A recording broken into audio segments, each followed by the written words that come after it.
अध्यक्ष महोदय, धाराशिव येथे आरोग्य विभागामार्फत MRI मशीन मंजूर होती. हे सरकार बदलल्यानंतर ती MRI मशीन दुसऱ्या जिल्ह्यात हलवण्याचा काही प्रमाणात प्रयत्न झाला, परंतु तिथल्या स्थानिक नागरिकांनी आंदोलन केल्यामुळे, दबाव टाकल्यामुळे तो निर्णय शासनाला परत बदलावा लागला. परंतु ती MRI मशीन काम पूर्ण होऊन सुद्धा फक्त कमिशनरच्या सहीसाठी गेल्या अनेक दिवसापासून फक्त सही राहिली.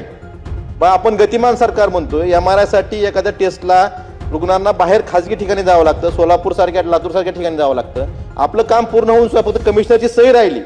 एवढं गतिमान सरकार म्हणून आपण बोलतो, ही सही कधी होणार आणि MRI धाराशिवची MRI मशीन कधी चालू होणार, याचा उत्तरात मंत्र्यांनी उत्तर देणं गरजेचं आहे. अध्यक्ष महोदय, त्याचबरोबरीनं 500 बेडचं सिव्हिल हॉस्पिटल धाराशिवला मंजूर झालं. त्याला निधीची तरतूद नव्हती. अनेक वेळा विधानसभेत आवाज उठवला. त्यानंतर एशियन डेव्हलपमेंट बँकेमार्फत त्या ठिकाणी निधीची तरतूद झाली, परंतु अद्यापपर्यंत त्या 500 बेडच्या सिव्हिल हॉस्पिटलचं काम चालू झालेलं नाही. हे काम लवकरात लवकर चालू होणं गरजेचं आहे, असंही आपल्या माध्यमातून मला सरकारला सांगायचं आहे.